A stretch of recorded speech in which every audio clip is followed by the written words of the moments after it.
Tapos yung manok natin, nakababad siya sa Pepsi. Ito, Pepsi yan. Di yan toyo, Pepsi. Kasi may sobra sila Pepsi kagabi, hindi nila naubos. Nilagay ko dito sa manok. Binabad ko dito. Minarinate. Tapos mamaya, i-oven natin to. Ito na yung manok natin. Nakababad na siya. Tapos na yung oras niya. Tanggalin natin to. Lagay natin dito sa Pyrex.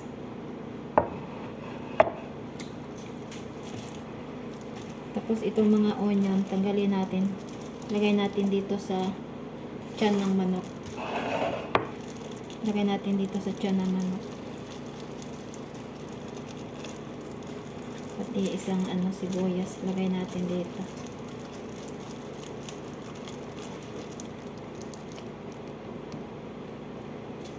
Tapos itong niya, balat niya, pahiran natin ng asin.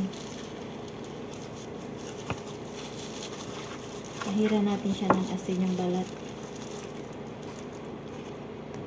Kasi yung yung Pepsi, matamis yun.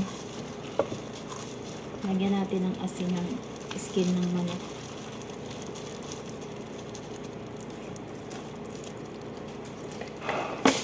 Tapos ipasok natin to sa oven. Lagyan ko pala to ng butter. Lagyan natin yung butter dito. Pasok natin dito sa skin. Lagyan natin ng butter.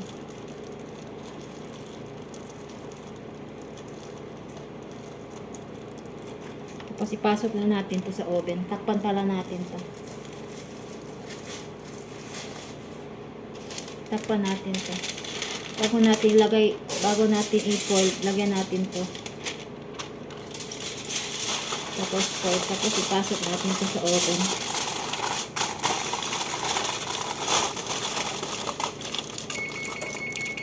Ready na yung oven natin. Pasok na natin sa oven.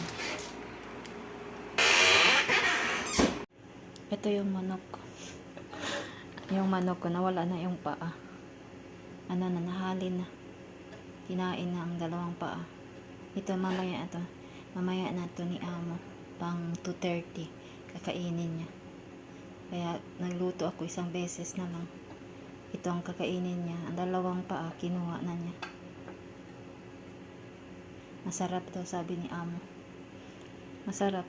First time ko na marinate ko yung manok sa Pepsi. Masarap daw.